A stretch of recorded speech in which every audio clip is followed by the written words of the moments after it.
Yes. एक सवाल मेरा बस एक Okay, last question, please. Rajamouli साहब, Yes. One final question. Yes. मेरा नाम जगदीश सिंह है, मैं इंटरव्यू टीवी से हूँ। मैं आपका और आपकी टीम का अभिनंदन करता हूँ इस बात को लेकर के कि चाहे वो बाहुबली रही हो फिल्म आपकी और चाहे ये RRR फिल्म रही है आपकी, आपने भारत के गौरव को दिखाया है, चाहे वो सनातन धर्म का रहा हो, चाहे वो हमारे बैरियर्स का रहा हो। मैंने भी आपकी फिल्म का ट्रेलर देखा, गाने देखे, मुझे बहुत अच्छा लगा और मैं इसीलिए आपकी टीम का अभिनंदन करता हूं कि आप हमारे उस इतिहास को दिखा रहे हैं जो हमारे बच्चों को, हमारी नई पीढ़ी को सीखना है। तो मैं ये आपसे पूछना चाहूँगा कि ये जो दो चरित्र आपने उठाए हैं, अल्लूरी सीताराम राजू, कोमाराम भीम, तो इनके बारे में थोड़ा सा आप हमारे दर्शकों को बताएं। Okay, my Hindi is not so good, but I tried to answer the question the way I understood.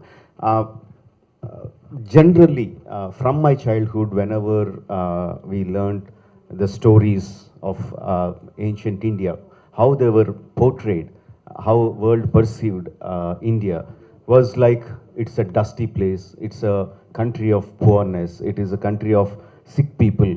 Now, it used to make me feel very, very bad about it.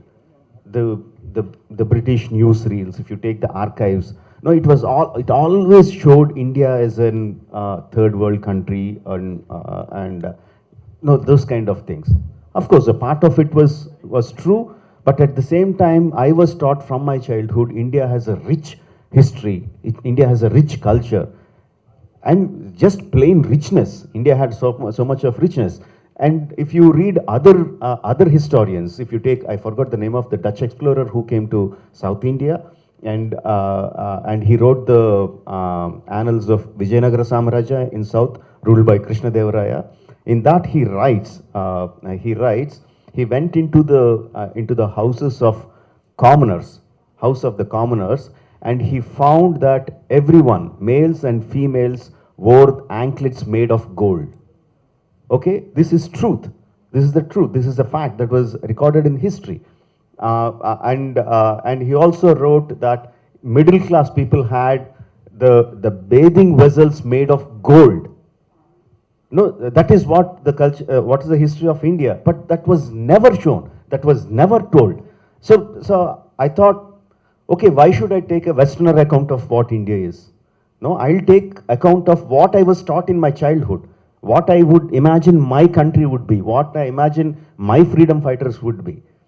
So that's the way, that's the reason why I chose. So even if you take the stories of Komaram Bhim and if you take the stories of Allur Sitaram Raju, which were in 1920s, whatever historical account we have is still written by the Britishers, right? Not by Indian historians. What we have is some legendary folklore that we have and historicals written by the British. That is not what I wanted. That is not how I imagined my freedom fighters to be. That's the reason I took a completely fictional account of their lives, Allur Sitaram Raju and Komaram Bhim. There is a time in history where we don't know what happened to them. During 1920s, they went away from their homes, from their respective places. After 3-4 years, they came back to their respective places and started fighting against the oppression. So what would have happened in those 3-4 years? So many things could have happened. So I took my own tale of weaving this imaginary tale of fantastic friendship, fantastic enmity between these two forces, and how they inspired each other to become the ultimate freedom fighters they were. So there is an element of patriotism that runs in the story. There is an element of freedom struggle that runs in the story. But the main line of the story is friendship between these two legendary fighters.